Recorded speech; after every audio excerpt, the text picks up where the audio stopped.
আসসালামু আলাইকুম। Hello everyone, কেমন আছেন সবাই? আই হোপ ভালো আছেন। আজকে আমি আপনাদের জন্য যে ভিডিওটা আনলাম সেটা হচ্ছে মাছের ঝোড়া ভাজি। আসলে অনেক মজার একটা রেসিপি, তো চলুন দেখিয়ে দিই। আর তার আগে বলে নিচ্ছি, যদি আমার রান্নাটা ভালো লেগে থাকে অবশ্যই চ্যানেলটা সাবস্ক্রাইব করবেন। ভিডিওর ডান পাশে সাবস্ক্রাইব লাল করে লেখা, সেটাতে চাপ দিলেই সাবস্ক্রাইব হয়ে যাবে। আর আমার ভিডিওটা আপনারা প্রতিদিনই দেখতে পারবেন। আর তাছাড়া আমার চ্যানেলে অনেক মজার মজার রান্না আছে, একবার ঘুরে আসতে পারেন। তো চলুন দেখিয়ে দিই। তো আমি কী কী উপকরণ নিয়ে নিয়েছি তা প্রথমে দেখিয়ে দিই।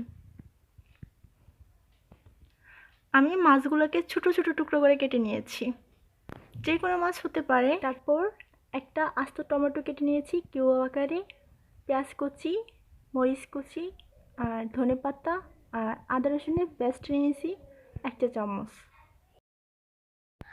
তারপর পেঁয়াজ পাতা নিয়েছি 1 কাপের মতো, 1/2 চা চামচ হলুদ, 1/2 চা চামচ মরিচ, 1/2 চা চামচ ধনিয়া গুঁড়ো, 1/2 চা চামচ জিরে গুঁড়ো আর 1 চা চামচ লবণ। আপনাদের যদি সব কিছু বেশি হয় এগুলো বেশি লাগবে। তো প্রথমে যেটা করতে হবে, মাছগুলোকে হালকা একটু তেলে ভেজে নিতে হবে। হালকা ভাজা হয়ে আসছে, এখন এর মাঝে আমি একে একে সবগুলো উপকরণ অ্যাড করে দেবো। পেঁয়াজ কুচি, মরিচ কুচি, তারপর টমেটো কুচি, আদা রসুনের পেস্ট, এগুলো সব অ্যাড করে দেবো। সাথে হলুদ, মরিচ, লবণ এগুলো অ্যাড করে দেব। এখন সবগুলোকে ভালো করে মিক্সড করে নেব।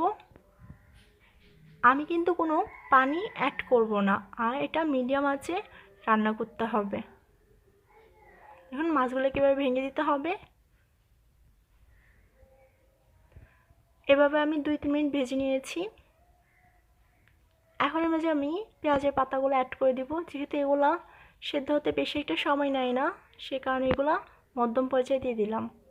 এখন আরও 2-3 মিনিট ভেজে নেব।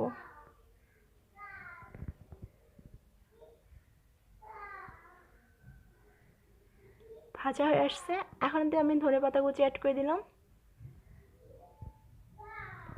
তো গাইস, কেমন লাগলো আমার রান্নার রেসিপিটা?